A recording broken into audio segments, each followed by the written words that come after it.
Bueno,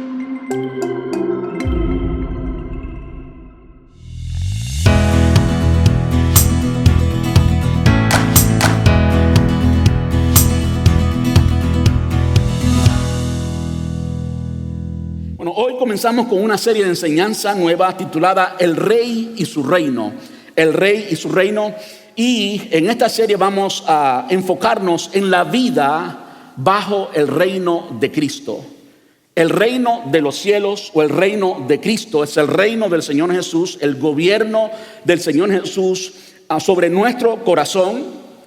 Y cuando verdaderamente, auténticamente somos parte del reino, hay un cambio interior y nuestra vida refleja ese cambio.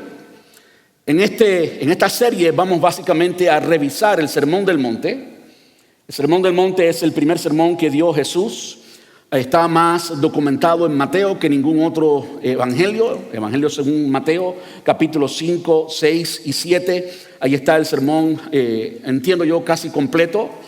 Hay algunas personas que han dicho, bueno, el sermón no puede estar completo porque podemos leerlo en 10 minutos. Y bueno, quizás ahí están las ideas esenciales de lo que el Señor Jesús dijo en el Sermón del Monte. Pero si algo tenemos, por cierto, es que el Sermón del Monte es el sermón más documentado que jamás haya predicado Jesús. Pensemos por un momento que el experto en la homilía, el experto en predicar, la misma palabra encarnada, la palabra viva, ahora estaba allí en persona y esta era la primera oportunidad en que él predicaba en una forma pública. El Sermón del Monte es un sermón único como ningún otro.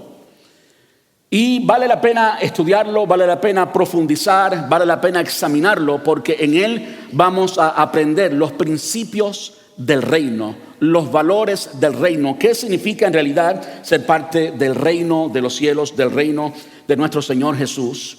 Y cuando en esta serie vamos a mirarlo en las próximas 5 semanas,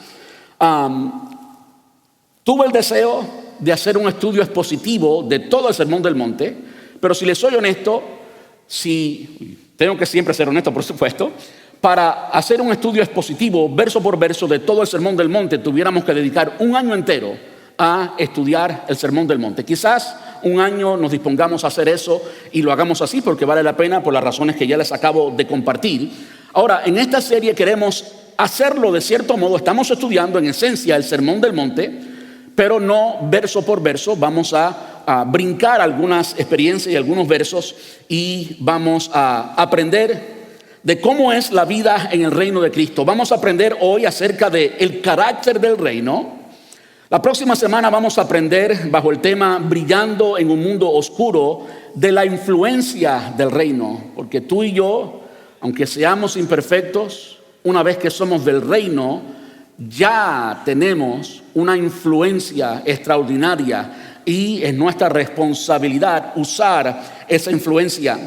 Semana que le sigue estaremos aprendiendo bajo el tema una justicia más profunda y estaremos aprendiendo de la obediencia del reino, cosas que describen los ciudadanos del reino, tú y yo, la obediencia del reino. Seguimos con la oración, orando como enseñó Jesús.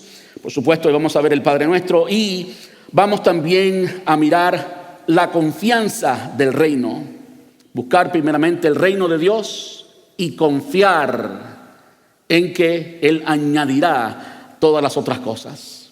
Amén. De modo que hoy quiero invitarle a que estemos puestos en pie y vamos a buscar en Mateo capítulo 5, versículos del 1, darles bajo el título Bendecidos para un propósito. Para un propósito. Mateo capítulo 5, versículos del 1 al 12. Dice: cierto día, al ver que las multitudes se reunían, Jesús subió a la ladera de la montaña y se sentó. Sus discípulos se juntaron a su alrededor y él comenzó a enseñarles. Dios bendice a los que son pobres en espíritu y se dan cuenta de la necesidad que tienen de él, porque el reino de los cielos les pertenece. Dios bendice a los que lloran, porque serán consolados. Dios bendice a los que son humildes, porque heredarán toda la tierra. Dios bendice a los que tienen hambre y sed de justicia, porque serán saciados.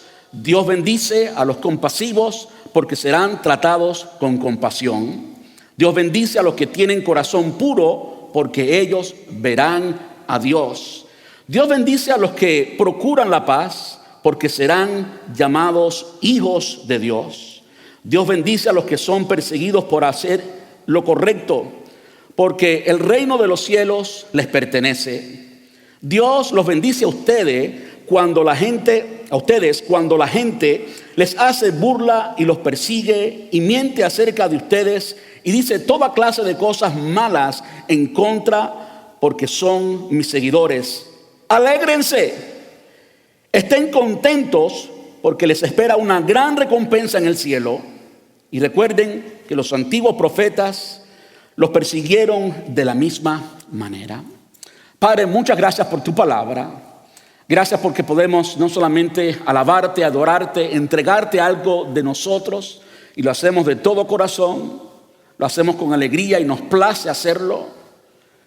Pero no solamente eso, sino que ahora también podemos recibir de ti, Señor. Te hemos dado, ahora estamos listos para recibir. Queremos rogarte que tú nos hables, que tú transformes nuestras vidas por el poder de tu palabra, y que hoy, Señor, que hoy podamos aprender acerca de lo bendecido que somos y el propósito de esa bendición. Rogamos eso en el nombre de Jesús y te damos muchas gracias. Amén y amén. Puede tomar asiento, muchas gracias. La vida bajo el reino de Cristo. Si vamos al pasaje que acabamos de leer, básicamente leímos las bienaventuranzas. Así se conoce esta porción, las bienaventuranzas. El año pasado comenzamos el año muy parecido. El año pasado la primera serie fue un estudio profundo solo de las bienaventuranzas. Así comenzamos el año. Este año va a ser un resumen de todas las bienaventuranzas en un solo sermón, lo que estamos escuchando hoy. Y vamos a aprender de cómo hemos sido bendecidos, cómo cada uno de nosotros en ser parte del reino de Dios, en eso somos más que bendecidos. La palabra bienaventurados o felices, como lo traduce la Nueva Traducción Viviente, o Dios bendice. Cuando vamos al original, si usted sigue la Reina Valera, como he dicho en tantas ocasiones, es una traducción más literal, palabra por palabra. Eso no necesariamente la hace la más auténtica, es simplemente un estilo, palabra por palabra. Y cuando vamos al original, la palabra es bienaventurado. Y yo quisiera que usted entendiera que bienaventurado simplemente significa muy feliz. Alguien ha dicho 3 veces felices. Cuando Jesús comienza su ministerio, en el inicio de su sermón, Él prefiere intencionalmente decirle a su audiencia, vamos a entrar ahora mismo en quién era su audiencia, que ellos eran bendecidos en gran manera. Ahora, si usted va al capítulo 4, no estoy seguro ahora si es el 4 o el 3, ¿ok? Si usted va al pasaje que antecede esto y usted estudia dónde Jesús estaba específicamente, estaba en las laderas de la montaña. Por eso a este sermón se le llama el sermón de la montaña, el sermón del monte. Monte es una traducción para montaña. Cuando Jesús se encuentra allí, se encuentra precisamente cerca de Capernaum, se encuentra cerca de Neftalí, se encuentra en esta región muy específica, y usted estudia el contexto y se da cuenta que la profecía muchos años antes había dicho que tierra de Zabulón y de Neftalí, el pueblo que estaba en tinieblas vio gran luz, y comienza a describir lo que está sucediendo en este momento preciso, en este lugar preciso. Lo habla con especificidad. Estaba Jesús allí en el monte, en la montaña, cerca de Capernaum, cerca de Neftalí y cerca de Zabulón. Y desde allí se ven lo que se conoce como la Decápolis, las 10 ciudades que rodeaban al mar de Galilea. Por supuesto, yo que he estado allí 3 veces, tengo una imagen muy clara en mi mente de dónde precisamente estaba Jesús. Para el presente han hecho una iglesia católica en esa montaña, en esa ladera, y creemos con certeza que se ha hecho exactamente en el lugar. Israel no es muy grande, Israel es pequeña. El mar de Galilea es en sí un lago, no es un mar. Es el mar de Galilea, el mar de se me olvida el nombre de la ciudad ahora. Hay una ciudad que también se conoce el mar de Galilea como el mar de esta ciudad. Me estaba en esta ciudad, pero se me olvida el nombre ahora. Lo que quiero decir es pequeño, es un lago, no es un océano. Estamos aquí. Ahora, por esas condiciones podemos saber que este era el lugar específico. Por la descripción que da la profecía, vemos el cumplimiento. Mateo registra el cumplimiento y ahora vemos al Señor Jesús hablando su primer sermón aquí. Jesús elige intencionalmente al pueblo que estaba en tinieblas. Y podemos hablar del período intertestamentario. Yo he sido muy enfático en otras ocasiones hablando de este período. Y me gusta hacerlo porque a veces decimos el período intertestamentario y leemos la profecía y el cumplimiento de la profecía. El pueblo que estaba en tinieblas vio gran luz. Y como que no visualizamos claramente qué significa eso. Yo hago énfasis en el hecho de que el período intertestamentario fue el período desde el último profeta hasta la venida del Señor Jesús. Y pasaron 400 años en que el pueblo de Israel no escuchó profecía de ningún profeta. En otras palabras, Dios no habló a través de nadie. Como que había un silencio por 400 años. Y aunque podemos decir muy fácilmente 400 años, todo el mundo hace la matemática y lo entiende, a veces nos falta visualizar las consecuencias de 400 años sin oír de Dios. Muy oscuro. No quiero entrar tan profundo en describir la oscuridad porque quiero enfocarme en la luz. No quiero enfocarme en la oscuridad, quiero enfocarme en la luz. Jesús, con ese background, en ese panorama de oscuridad, en ese panorama de desesperanza, en ese panorama de ausencia, por lo menos de la palabra de Dios en una forma general, es que Él comienza su sermón y la forma que Él elige introducir el sermón es decirle a un grupo de personas específico, vamos a verlo ahora, ustedes son muy bendecidos. Muy bendecidos, como que en medio de la tristeza, en medio de la depresión, en medio de la ausencia de Dios, en medio de cualquier cosa que usted pueda describir como oscuridad, la palabra del Señor viene para dar vida, y para dar vida en abundancia, y para dar vida indetenible, para dar vida eterna. Y eso es lo que quiere decir: ustedes son más que bendecidos, ustedes son bienaventurados, ustedes son muy felices. Amén. Ahora vamos al versículo 1. Quiero leer los dos primeros versículos. Dice: cierto día, después de describir dónde estaba, cierto día, al ver que las multitudes se reunían, Jesús estaba sanando. Y al Jesús sanar y enseñar con autoridad, como hacía mucho tiempo ellos no veían. Para el tiempo de Jesús existían los escribas y fariseos. Los fariseos no existían para el tiempo del último profeta. Las personas a quien más Jesús reprendió y con quien Jesús fue más fuerte, la élite religiosa judía, surgió precisamente durante esos 400 años. Pero como Dios no había hablado y ellos querían enfocarse en la palabra de Dios, como que era una palabra seca. Y se enfocaron tanto en las leyes y los rituales y las ceremonias, y todo se había convertido en algo totalmente exterior. Como bien Jesús le dice a ellos en muchas ocasiones, su corazón estaba podrido. Eran hijos, en las palabras de Jesús, de su padre el diablo. No había luz en ellos, eran ciegos. Sin embargo, andaban enseñando todo el tiempo palabras que no venían de Dios, enseñando sus propias ideas, enseñando quizás ciertas citas bíblicas, entiendo, por supuesto, pero totalmente lejos del corazón de Dios. Y en ese contexto viene Jesús a dar una palabra de vida y una palabra con autoridad, la palabra misma encarnada, como dijo Juan. ¿Ok? En el principio era el verbo y el verbo era con Dios y el verbo era Dios. Y este verbo se hizo carne y vimos su gloria, gloria como la del unigénito del Padre. No hay una forma más clara y más resumida para describir la encarnación de la palabra misma. Imagínense tener el privilegio de escuchar verbalmente de los labios, en el tono que hablaba el Señor Jesús, la palabra encarnada hablando. Tenía que ser extraordinario, sin lugar a duda, un mensaje como el que usted nunca ha escuchado a este pastor ni a ningún otro pastor, un mensaje como el que no hemos escuchado en la radio, no hemos escuchado en ningún otro lugar, y ese mensaje comenzaba con dar palabras de bendición. Palabras de bendición que no solamente, no eran palabras vacías, por supuesto que no, sino que también eran palabras que transformaban de adentro hacia afuera, de adentro hacia afuera.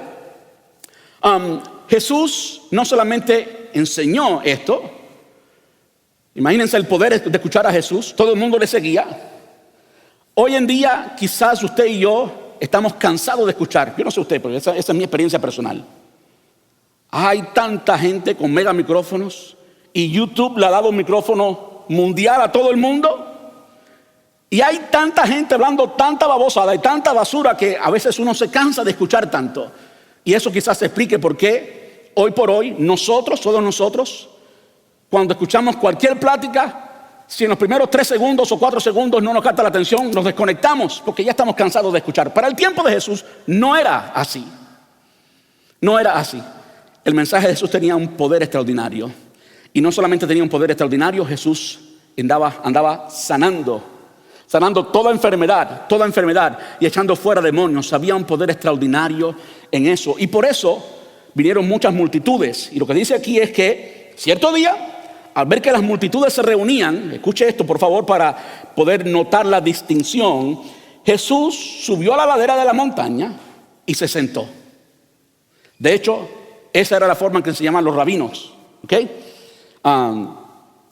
Yo puedo buscar una silla allí y si vamos a ser muy bíblicos, si ustedes se ponen de pie, yo me siento. Y entonces va a ser más cómodo para mí, pero ustedes la próxima semana no van a venir para estar de pie todo el sermón, especialmente cuando su pastor predica un poquito largo. Fue así para que no se durmieran. Y es simplemente un detalle interesante. Cuando miramos las enseñanzas de Jesús, todo el sermón del monte, comenzando con las bienaventuranzas, vemos principios y valores del reino de los cielos, algo que ellos tenían que comenzar a entender. Y en esos principios vemos algo que era solo, escuche esto por favor, solo para los ciudadanos del reino. Dice, Jesús subió a la ladera de la montaña y se sentó. Sus discípulos se juntaron a su alrededor y él comenzó a enseñarles. Hace una distinción de las multitudes. Y ahora, ¿quiénes estaban escuchando a Jesús? Sus discípulos. Estos principios del reino eran principios del reino para aquellos que son del reino. Y Jesús iba a comenzar a poner en su mente información que ellos no tenían antes. Iba a poner en su mente ideas que nunca habían surgido en su mente, que ellos no las imaginaban. Y esas ideas no eran ideas vacías, sino que eran ideas llenas de poder y que venían directamente de Dios, y son las bienaventuranzas y todo el sermón del monte. Ahora, algo también importante, un detalle importante acerca de esto. Los discípulos, cuando dice aquí discípulos, no necesariamente queda reducido a los 12. No necesariamente queda reducido a los 12. Había muchos otros discípulos que eran tan discípulos de Jesús como los 12. ¿Ok? Por ejemplo, vemos en el texto bíblico, en todos los evangelios, personas como Marta y María y Lázaro, que eran amigos de Jesús, que eran de Betania, la aldea de Betania, en las afueras de Jerusalén. Eran, sin lugar a dudas, discípulos de Jesús. María Magdala queda muy cerca de Capernaum, también discípulos del Señor Jesús. Todos estos, no eran solamente los 12, estaban allí. Y es a ellos a quien Jesús comienza hablarles. Ahora, todos los discípulos, hombres y mujeres, eran judíos. Y aquí es donde Jesús está haciendo una gran diferencia. Los judíos conocían la ley, conocían, por ejemplo, lo que para nosotros es muy conocido, son los 10 mandamientos, ¿verdad? Era para ellos la ley. Pero si usted se da cuenta y usted estudia los 10 mandamientos, habla de cuestión exterior, aunque hay uno que habla mucho del corazón. Amarás al Señor tu Dios, el primero, ¿verdad? Aquel que Jesús mantuvo. Amarás al Señor tu Dios con todo tu corazón, con toda tu mente, con todo tu entendimiento. Y Jesús añadió, y a tu prójimo como a ti mismo, ¿verdad que sí? Ahora, los judíos, la audiencia que tenía Jesús, los discípulos eran también judíos. Y la información que tenían y que habían visto por muchos años, no digo 400, pero por más de 200, a mediados del periodo intertestamentario fue cuando vinieron los fariseos. Lo que ellos habían aprendido era a preocuparse por el exterior. Importante, los discípulos judíos, todos, habían aprendido a preocuparse por el exterior, lo que habían enseñado y modelado la élite religiosa judía. Los fariseos y todos los feos, como dice alguien por ahí, era preocuparse por el exterior, cómo se vestían, cómo caminaban, la impresión que tenían en la plaza. Por eso hablaba de orar en la plaza, dar abundantemente y para que todo el mundo viera qué generoso eran. ¿Ve? Todo era del exterior. Jesús comienza a hablarles del reino de los cielos, y una de las cosas que deja muy clara es que el reino de los cielos se establece en nuestro corazón. Es una cuestión interna. No tiene que ver con su manifestación externa, es decir, lo que realmente sucede en el corazón de aquella persona que es auténticamente parte del reino de Dios. Tiene que verse exteriormente, pero ocurre adentro. La transformación ocurre adentro, ocurre en el corazón. El reino del Señor Jesús ocurre primeramente en el corazón. De hecho, esta es precisamente el meollo del asunto que los judíos en forma general perdieron de vista. Lo que quiero decir es esto: los judíos, cuando vieron a Jesús, no identificaron inmediatamente a Jesús como el Mesías, aunque había muchas profecías para identificarlo claramente. Pero parte de la razón por la que no lo identificaron es porque estaban buscando a alguien que luciera como el Mesías, alguien que fuera un caudillo militar. No alguien humilde y sencillo que nació en Belén entre vacas y caballos, sino alguien que tuviera título, que tuviera estatus social y que gobernara y que venciera al imperio romano. Ellos estaban buscando algo exterior, algo visible, y Jesús llegó para establecer su reino, que era interno, que era en el corazón, ¿verdad? Eso es algo importante. Cristo reina en el corazón, y cuando Él gobierna, transforma nuestra esencia y nuestro carácter, reflejando el carácter de Él. Ese es el reino de Cristo. Esto es lo que los judíos no pudieron entender.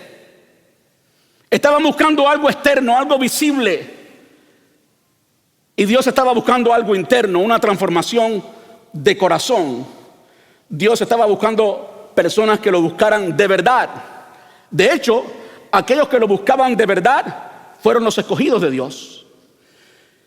Una de las cosas que me encanta decir en Navidad, y ya Navidad pasó, eso tuvo que ser parte de otro sermón, no de hoy, es quiénes fueron los padres de Juan el Bautista. Eran devotos, estaban aún sirviendo en el templo, temerosos de Dios, personas que después de múltiples generaciones continúan con el corazón correcto. Dios escuchó la oración de ellos y le dio como respuesta a su oración Juan el Bautista. ¿Ok? Ahí vemos un ejemplo de alguien que tenía el corazón correcto.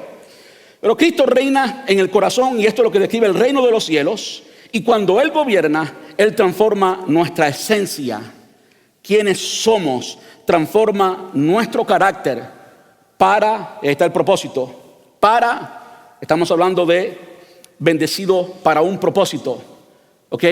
Él transforma nuestro carácter, nuestra esencia, para reflejarlo a Él. En otras palabras, para reflejar el carácter de Dios. De modo que no se trata, como en los 10 mandamientos, no se trata de cosas que no podemos hacer, no se trata de prohibiciones. Es una de las distinciones muy claras que hay, por ejemplo, entre los 10 mandamientos y las bienaventuranzas. Los 10 mandamientos en su mayoría es: no hagas esto, no hagas aquello, no hagas aquello. Son prohibiciones. Y este era el enfoque de la élite religiosa judía. Cuando miramos el primer mensaje del Señor Jesús, No se trata de nada que no hagas. Se trata de lo que sí hacemos. Y de lo que sí hacemos porque es lo que somos. Amén. Yo creo que eso es importante. No se trata de las cosas que dejamos de hacer para cumplir la ley, sino de cosas que hacemos porque reflejan nuestro corazón lo que somos, y eso es nuestro carácter. ¿Estamos unidos? Ahora, las bienaventuranzas, que son 8, hablan del carácter de los ciudadanos del reino. Podemos pensar en algo así como, para hablar de ciudadanos, ¿verdad? Cuando usted piensa, por ejemplo, en los ciudadanos de Japón, ¿cómo son los japoneses? No lo digan alto, especialmente si piensa en algo negativo. Los japoneses son, por ejemplo, muy disciplinados, ¿verdad? Los cubanos son, no lo digan alto. Los boricuas son, los mexicanos son. ¿Saben qué pasa? ¿Saben qué pasa? El humor que hay en la habitación es indicativo de que nosotros estamos acostumbrados a pensar lo negativo. ¿Sí o no? Qué hermoso es saber que Jesús vino conociendo el corazón de todos ellos, mejor que nadie. Sin embargo, todo lo que habló fueron palabras para bendecir. Si aprendiéramos de eso, eso cambiaría nuestra vida de adentro hacia afuera. Ahora, algo importante que quiero decir acerca de las bienaventuranzas, ¿ok? Es que cuando miramos a las bienaventuranzas, alguien las divide en las primeras 4. Hay 8, de hecho, en el templo de las bienaventuranzas, o en la montaña de las bienaventuranzas, como se le conoce, hay un templo católico. La Iglesia Católica ha construido un templo allí. Hemos estado allí en varias ocasiones, precioso, hermoso. Quizás una de las vistas en términos de hermosura, una de las vistas más hermosas en todo Israel es estar en el monte de las bienaventuranzas y mirar desde allí a todo el mar de Galilea, ver la Decápolis, ver Capernaum, ver todo lo que está alrededor del lago. Hermoso, algo extraordinario. Hay 8. Alguien divide las primeras 4. Esta iglesia es un octágono, es un edificio con 8 paredes o 8 lados, 8 ángulos, ¿verdad? Y es así para ilustrar las 8 bienaventuranzas. Alguien ha estudiado las bienaventuranzas y ha dicho que hay 4 que se enfocan en el interior, en venir a la cruz, en cambiar nosotros. Y hay 4 que tienen que ver con lo que hacemos, ¿okay? Con lo que hacemos como ciudadanos del reino, como hijos de Dios. Y yo quiero ver cada una de ellas y mirarlas así. Y lo primero que quiero tratar es cómo es que entramos al reino. ¿Cómo es que entramos al reino? De nuevo, en múltiples ocasiones en este sermón, el sermón del monte, Jesús habló de el reino de los cielos es semejante a, ¿verdad? Estaba dando principios del reino. Y aquí en las bienaventuranzas vemos cómo es el carácter. Por eso es el enfoque de hoy. La entrada al reino tiene que ver con la transformación del carácter. Vamos a leer los versículos del 3 al 5 y vamos a notarlo y vamos a desglosarlo. Dice: Dios bendice a los que son pobres en espíritu y se dan cuenta de la necesidad que tienen de Él. Si usted lo lee en la Reina Valera va a decir que es pobres en espíritu. No dice de la necesidad que tienen de Él. Gracias a los que tradujeron la Nueva Traducción Viviente para decirnos exactamente qué significa ser pobres en espíritu. No tiene nada que ver con la pobreza económica, con la pobreza física. Dios bendice a los que son pobres en espíritu y se dan cuenta de la necesidad que tienen de Él, porque el reino de los cielos les pertenece. Cuando miramos a las bienaventuranzas, las 8, vemos una cualidad del carácter. Nótese que todas son interiores. Ninguna habla de cuestiones externas. Todas son de cuestiones internas, de carácter, de actitudes. Si lo predicaría en inglés, podría usar un poquito de humor diciendo la beatitudes. Beatitude. Si sabe inglés ya sabe lo que eso significa, pero los que no saben inglés, regresamos al español. Dios bendice a los que son pobres en espíritu.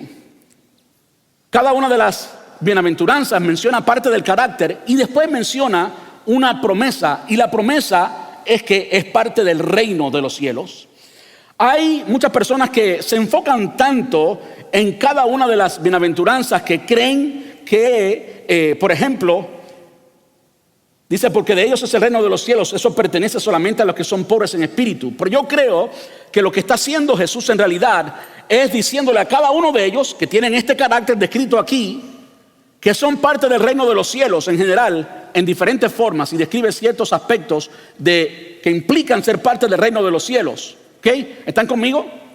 La primera es esa: Dios bendice a los que son pobres en espíritu y se dan cuenta de la necesidad que tienen de Él, porque el reino de los cielos les pertenece. Yo digo que esta es la entrada al reino de los cielos. ¿Por qué la entrada? Porque no hay tal cosa como que alguien pueda entrar al reino de los cielos sin ser pobre en espíritu, como bien lo especifica o lo aclara los que tradujeron la Nueva Traducción Viviente.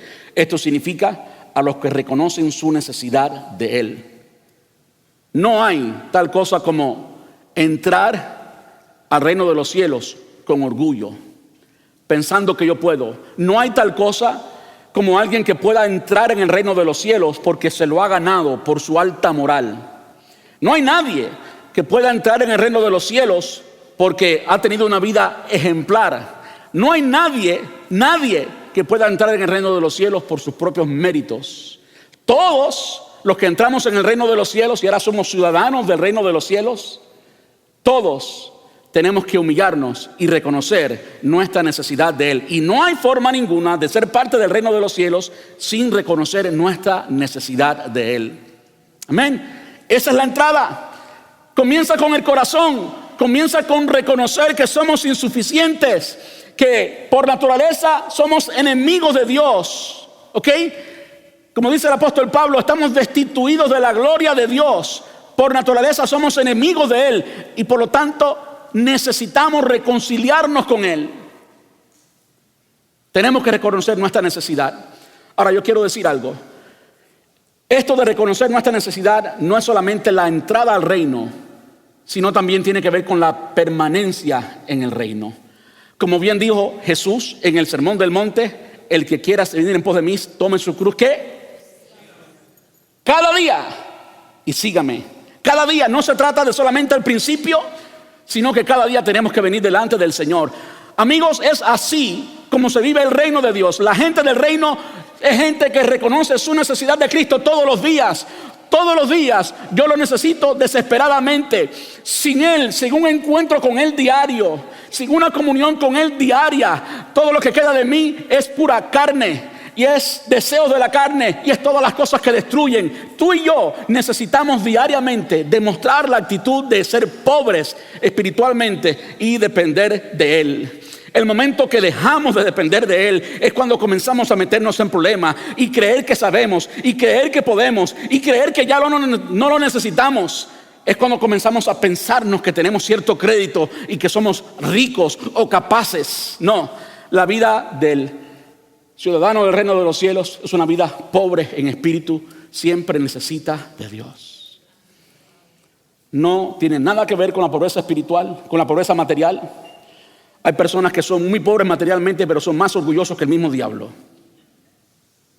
Y hay personas que son muy ricas, pero son tan pobres espirituales que reconocen siempre su necesidad de Dios. No sé si usted ha conocido a alguien así. Dice, Dios bendice, versículo 4, a los que lloran, porque serán consolados. Yo no sé cuántos en su experiencia de conversión, en su experiencia de entrar al reino y reconocer que tú y yo, inmerecedores, enemigos de Dios, por la justicia de Dios dada a nosotros, ahora somos parte del reino de Dios. Y yo no sé cuántos han experimentado llanto en ese proceso. Pero cuando tú llegas al convencimiento absoluto por la obra del Espíritu Santo a que tú eres inmerecedor y que precisamente el Rey de toda la tierra, el Creador de los cielos y la tierra, el Eterno, el que todo lo sabe y el que todo lo puede, te ama y quiere tener una relación contigo. Mire, yo soy un llorón y pues ahí yo me parto en llanto y me importa lo que piensen de mí, pues ahí estoy llorando. Y aquí está diciendo, bien, Dios bendice a los que lloran, porque serán consolados. Ahora usted puede picar cebolla y estar llorando todo el día y no ser de ese equipo. Está hablando de una actitud del corazón, no de un proceso biológico que ocurre por usted oler cebolla, ¿ok? La aclaración es importante. Pero ahora habla del sufrimiento. Y el sufrimiento también no es parte del inicio de la vida cristiana. Saben que la gran mayoría de las veces, mirando a esto como pastor, las personas que llegan a una iglesia llegan por un problema. Es muy difícil que alguien esté viviendo lo mejor de su vida y se le ocurra, voy a ir a la iglesia. Siempre tiene que haber un proceso en que son primero pobres en espíritu y después esa persona quizás haya derramado lágrimas por una razón u otra. Tiene que haber una forma en que la persona se da cuenta de que necesita a Dios. Y las lágrimas muchas veces es la forma en que eso se muestra exteriormente. Ahora, las lágrimas o los que lloran o los que sufren es parte también de la vida cristiana. Entonces reitero, no es solamente la entrada a la vida cristiana, es el estilo de vida. ¿Por qué? Porque Jesús dijo, es necesario que a través de muchas tribulaciones, entremos al reino de los cielos. Entonces, aquellos que lloramos delante de Dios, aquellos que experimentamos un sufrimiento, Jesús dice que somos muy felices. No es que los cristianos seamos exentos de los problemas porque tenemos a Dios, como enseña la falsa doctrina de la prosperidad y de la superfe y de lo super todo. ¿Ok? Bueno, tú eres un hijo de Dios, tú nunca vas a pasar por nada. Mentira. Si Jesús pasó por tanto y los apóstoles todos pasaron por tanto y a través de muchas tribulaciones entramos en el reino de los cielos. Yo no sé qué creen esa gente y no sé qué Biblia están leyendo, están locos todos. Pero tú y yo que sufrimos por el evangelio, en ese acto de sufrir somos bendecidos. Amén. Dios bendice, versículo 5, a los que son humildes, porque heredarán toda la tierra. Ahora, permítame decir, la humildad no tiene nada que ver con que pienses menos de ti. Más bien lo que la palabra en conjunto general nos enseña a pensar en cuanto a nosotros mismos. Dice, cada uno piensa de sí mismo con cordura, no estimando a los demás como superiores a él mismo. ¿Ok? La humildad no tiene que ver con que tú te sientas la peor persona del mundo. No. Quizás tú no seas la peor persona del mundo. La humildad tiene que ver en que no piensas tanto en ti y piensas más en los demás. No tiene que ver con que tú pienses que eres un ignorante o que vales menos. No, nada de eso. Yo soy un hijo de Dios. Yo no soy un ignorante.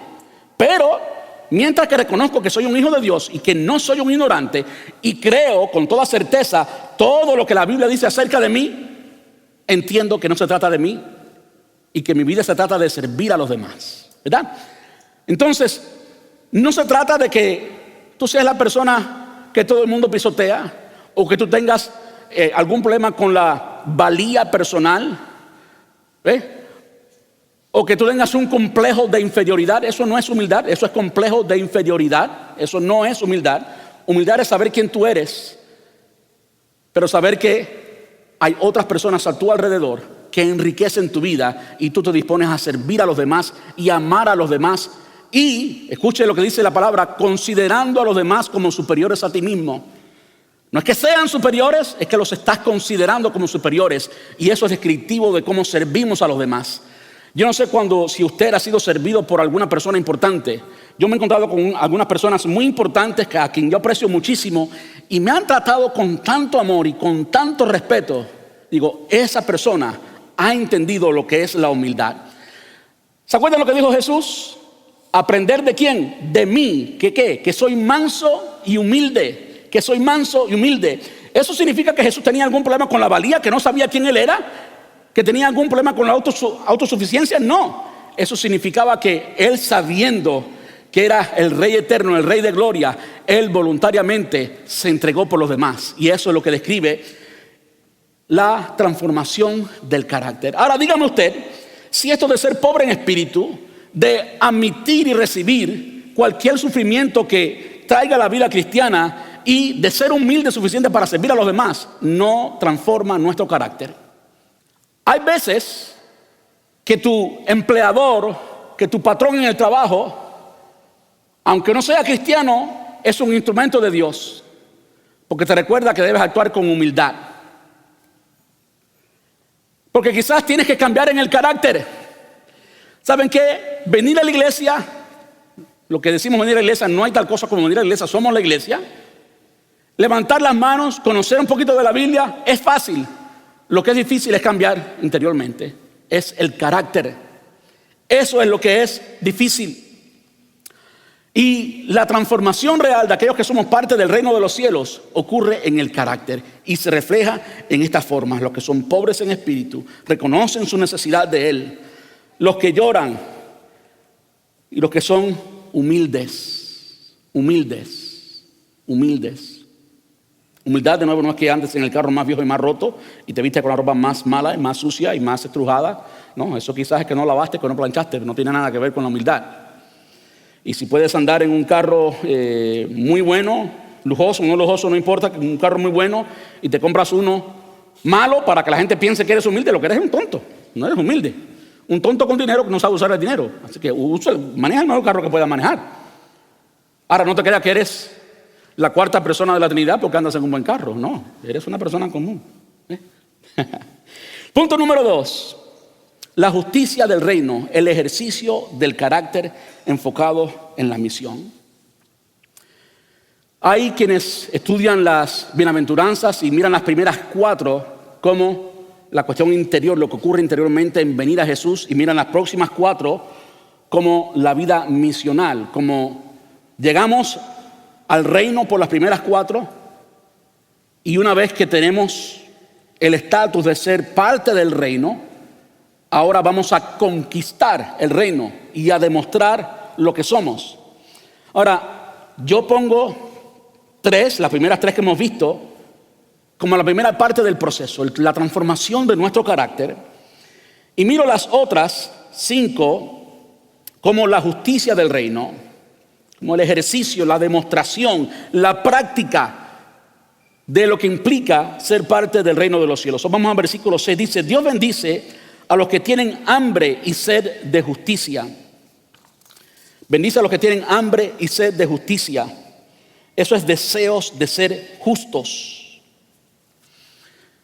Aquí me toca hablar un poquito de algo que es importante, que tiene mucho que ver con acontecimientos actuales, muy actuales. Tiene que ver con lo que ha pasado con Maduro. Si alguien me conoce y es amigo mío en Facebook, sabe que a veces yo comento en contra del comunismo, porque sí soy anticomunista, porque crecí en un país comunista y conozco lo que es el comunismo. Pero soy pastor y yo ahora estoy predicando y respeto mucho lo que estoy haciendo en este momento, por supuesto. ¿Por qué me doy la libertad de hablar de cosas así?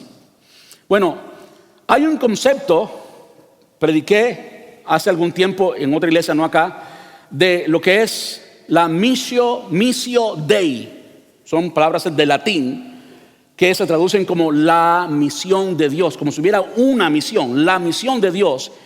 Y missio Dei dice que la misión de Dios es universal y es eterna, que la iglesia se ha unido al cumplimiento de la misión de Dios y es parte del cumplimiento de la misión de Dios, pero no es todo el cumplimiento de la misión de Dios. Hablando de lo que es el reino de los cielos, y ya dije inicialmente y lo afirmo, que comienza o es el reino y el gobierno de Dios sobre nuestros corazones, sobre nuestras vidas, ¿ok?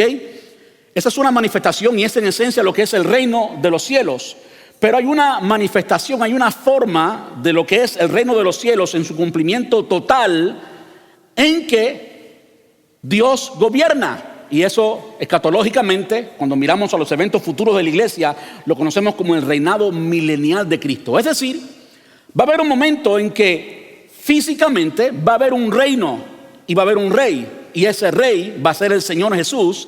Desde Jerusalén va a gobernar el mundo entero. Y las profecías que hay en el Antiguo Testamento, que el niño andará con el león y el león no le hará daño al niño, habla del carácter del reino de Dios en una forma física, no solamente en una forma espiritual. ¿Por qué digo esto?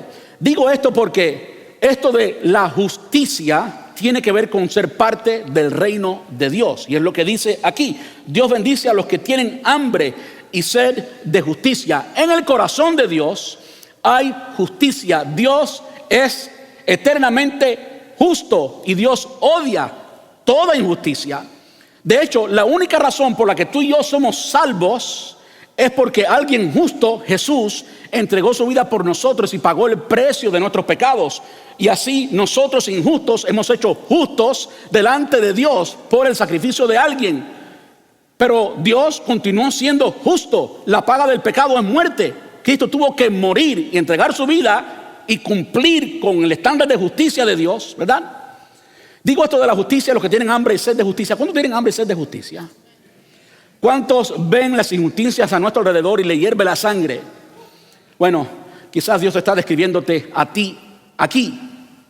Cuando miro la captura de Maduro y veo que el pueblo de Venezuela está en inicios de una liberación de tantas injusticias que conozco muy bien por haber sido cubano y haber vivido en Cuba por 18 años, digo, wow, gloria a Dios que está sucediendo eso. Los métodos, las personas, las injusticias que ocurran en el proceso, porque Dios ha usado y sigue usando métodos y personas injustas, pero en el panorama completo vemos que ha llegado el tiempo de la justicia de Dios. Cuando leemos que Dios es quien quita y quien pone reyes, y miramos al Antiguo Testamento, cómo Dios ha quitado y ha puesto reyes, siempre tiene que ver con lo injusto que son los gobernantes. Y cuando hay un patrón de injusticia continuo, llega el momento que el clamor del pueblo llega a la justicia de Dios, porque Dios será y es y continuará siendo siempre justo. Y llega un momento que la aflicción del pueblo toca el corazón de Dios y Dios declara y Dios decreta, y hasta ahí llegó el fin de todos los dictadores y todas las personas que son injustas. ¿Cómo es que alguien como Maduro, un chofer de guagua, ha llegado donde ha llegado?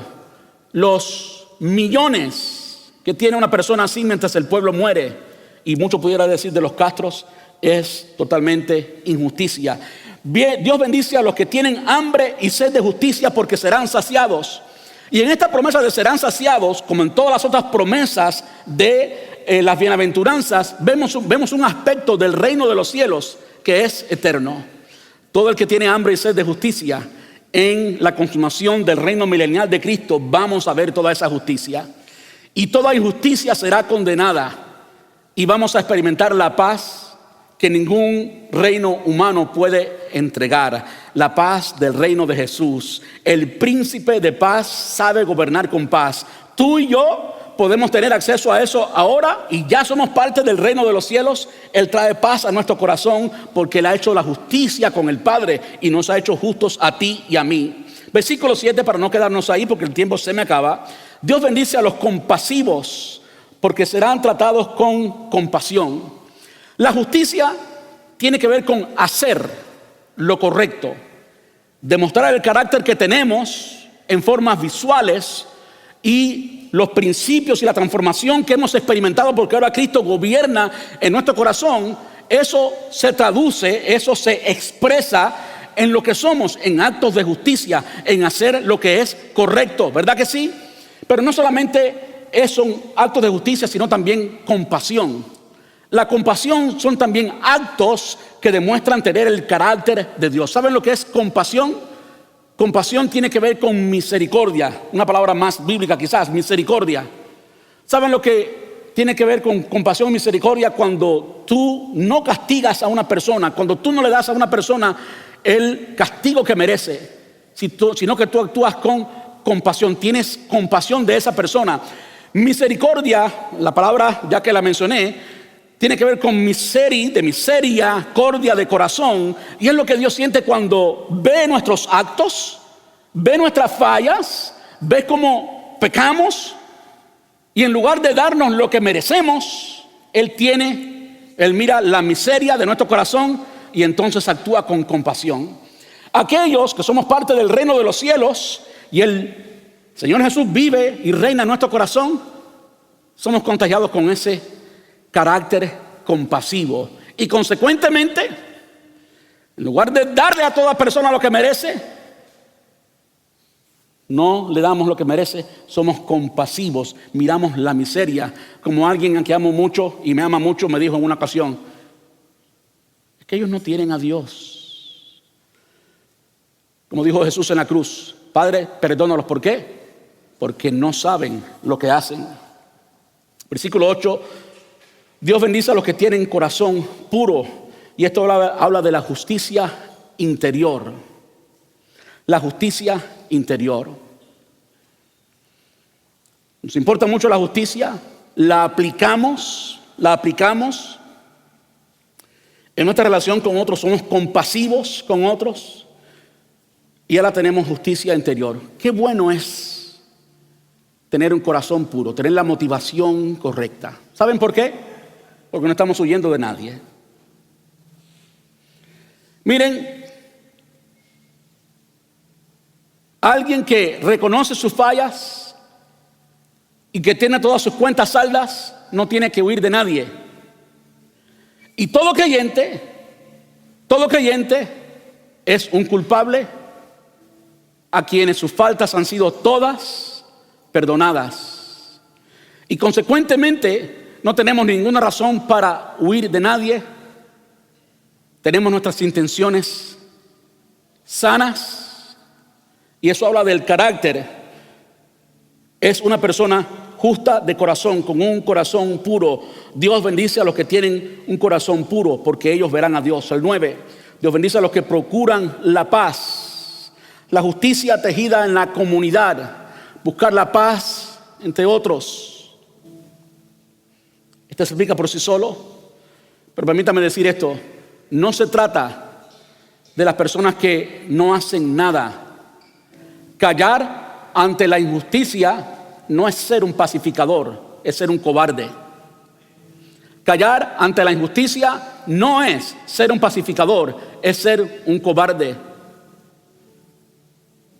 Ser un pacificador es tener la intención de con lo que tú hagas, por ejemplo, como la palabra nos enseña, hablar la verdad en amor. Eso conlleva a la paz. Pero tiene que hablarse la verdad y en amor, para que entonces conlleve a la paz. Versículo 10, Dios bendice a los que son perseguidos por hacer lo correcto, porque el reino de los cielos le pertenece. Una de las cosas por las que soy un anticomunista es porque he vivido en experiencia propia que el comunismo es en esencia una mentira disfrazada con algo humilde. Es un lobo vestido de oveja, porque realmente promete igualdad para todo el mundo y suena muy lindo y suena muy justo. Hay un rey que ya nos ha hecho a todos iguales y que nos ama a todos, pero ese mismo rey dijo: no os engañéis, Dios no puede ser burlado, pues todo lo que el hombre sembrare, eso también segará. Y hay muchos de los que hacemos las cosas correctamente y tenemos un corazón limpio delante de Dios, que eventualmente se nos va a juzgar y el mundo va a decir que hacemos las cosas incorrectas y van a mentir. Qué bueno saber que Dios bendice a los que son perseguidos por hacer lo correcto, porque el reino de los cielos le pertenece. Lo último, con esto cierro. Están los versículos 11 y 12. Dios los bendice a ustedes cuando la gente les hace burla. ¿De cuántos se han burlado aquí? Dios los bendice a ustedes cuando la gente le hace burla y los persigue y miente acerca de ustedes y dice toda clase de cosas malas en su contra, porque son mis seguidores. Lo que Jesús termina diciendo es que cuando notemos todas estas cosas, alégrense. Sean felices en medio de todo eso. Estén contentos porque les espera una gran recompensa en el cielo. Cuando dice en el cielo, Está diciendo que la recompensa que nos espera es una incorruptible, es una que nada ni nadie nos puede quitar, es una recompensa que es para nosotros, es una recompensa que no es pasajera como las recompensas que da el mundo, es la recompensa del cielo. Alégrense, estén contentos porque les espera una gran recompensa en el cielo.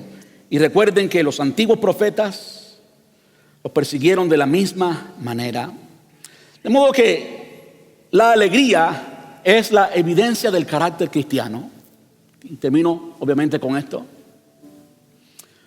Cuando tú sabes, cuando tú has sido pobre en espíritu, no has sido orgulloso, has sido humilde, has reconocido tus faltas, has venido delante de Dios y ahora Dios te hace justo y comienzas a vivir el punto número 2 y comienzas a actuar en justicia, amar la justicia al punto de actuar y hacer cosas, no quedarte callado y no quedarte sin hacer nada, porque no tenemos que hacer nada porque somos cristianos. No, yo no sé qué Biblia estás leyendo, porque eso no es lo que la palabra enseña. Aquel que vive según los principios del reino representa, impulsa los valores del reino, los lleva a otros, gana con el bien, no seas vencido de lo malo, sino vence con el bien el mal. Es parte del sermón del monte, lo vamos a ver. Después que hagamos todo eso, mire, los resultados se los dejamos a Dios y nosotros vamos a vivir con alegría. Es por eso que los creyentes debemos ser caracterizados por la alegría. ¿Te tratan mal? Tú alegre. ¿Por qué? Porque eso te identifica como un verdadero creyente. Y si te identifica como un verdadero creyente, pues qué bueno que se están burlando de ti. Qué bueno que te están menospreciando. Qué bueno que están mintiendo de ti. Qué bueno que te odian. Estoy diciendo esto y a veces siento que le estoy hablando a extraños, porque quizás hay muchas personas que no han vivido ese tipo de experiencia. Bueno, cuando te toque el día y cuando llegas a vivir esas experiencias, y sea por las razones del carácter cristiano, no por otras razones, recuérdate, alégrate y sé obediente a eso. ¿Por qué? Porque eso nos identifica. Decía al principio, termino, los apóstoles todos murieron como mártires. El único que murió naturalmente fue Juan, el apóstol Juan, el único que murió naturalmente. Y fue muerto después de haber sido echado a una olla de aceite hirviendo. Simplemente no se murió como Juan frito, no se murió porque lo frieron, se murió por otra razón, se murió de vejez y por eso murió naturalmente, pero sufrió por el evangelio.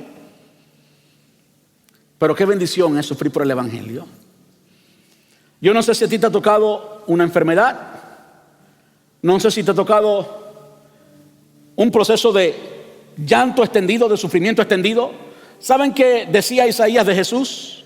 Varón experimentado en quebranto.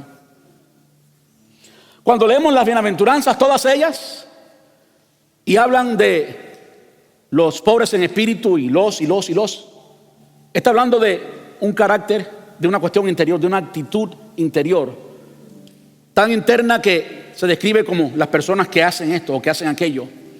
Cuando tú y yo nos identificamos con eso, somos los más bendecidos. Aunque el mundo diga lo que diga, eres bendecido, tienes razón para ser feliz. Mira, sé feliz, disfrútalo. Disfruta la presencia del Señor, porque con el Señor lo tenemos todo y sin Él no tenemos nada. Como le decía a alguien esta semana, yo prefiero estar en la cárcel, preso, condenado, bien delante de Dios, que estar en cualquier otra posición y en enemistad con Dios. Los hijos de Dios, los que somos parte del reino de Dios, vamos a ser felices, y felices en abundancia, con un gozo inefable que nada ni nadie nos puede quitar, porque nuestro corazón está en el cielo, no en la tierra.